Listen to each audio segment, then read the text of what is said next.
पति पत्नी के थोड़ा सा पति पत्नी में जो फनी मिजाज होता है। देखिए पवन सिंह लाइव आए और अपने गाने को लेकर कुछ बोलते हुए नजर आ रहे। पवन सिंह का वीडियो सोशल मीडिया पर वायरल हो रहा है और कई लोग पवन सिंह का छोटा छोटा क्लिप वीडियो वायरल किए जिसमें वो पत्नी को लेकर कुछ बोलते हुए नजर आ रहे हैं। आप लोग भी देख सकते हैं पावर स्टार पवन सिंह का ये लाइव वीडियो। तो पति पत्नी के थोड़ा सा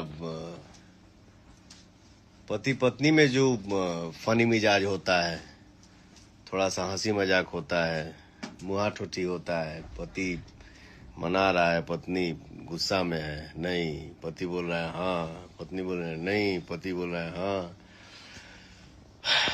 तो बहुत दिन के बाद गर्लफ्रेंड बॉयफ्रेंड दिस दैट जो भी है गाना तो आते ही रहता है, हमेशा आएगा। लेकिन कभी कभी मर्द मेहरारू पर गाना आवेला और जे भी जौन भी गाना आवता मार्केट में, जौन भी गाना आइल आवता आवे वाला बा, बस आप सबके प्यार मिलत रहे। यही अपना हिम्मत है, यही अपना ताकत है और यही कलाकार के लिए संपत्ति है। आज देखिए कुछ दिन पहले, साल पहले हमनी के साथे काम के लिए रही जा, छठ के गाना में आप लोग बहुत आशीर्वाद दिले रही जा। आज हम लोग लोकगीत किए साथ में, वो भी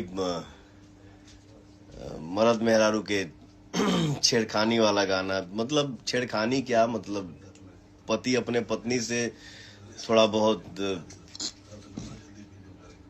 नहीं मुहा ठोटी करेगा, मेहरारू अपना मर्द से तो नहीं मुहा ठोटी ना करी। तो जहां एक्टिंग की बात कर रहा हूं, क्योंकि जो भी गाना या फिल्म हम लोग करते हैं उसमें अपना एक कैरेक्टर प्ले करते हैं। उसमें नो पवन सिंह नहीं, नो आस्था सिंह, वो जो भी होता है कैरेक्टर होता है, एक आर्टिस्ट होता है। तो हर किसी को चाहिए कि अपने कैरेक्टर को अच्छे से प्ले करें। हेलो गाइस, यह वीडियो देखने के बाद आप लोग कैसा लगा, तो अच्छा लगा तो लाइक और सब्सक्राइब जरूर कीजिएगा और बेल आइकन दबाना ना भूलिए।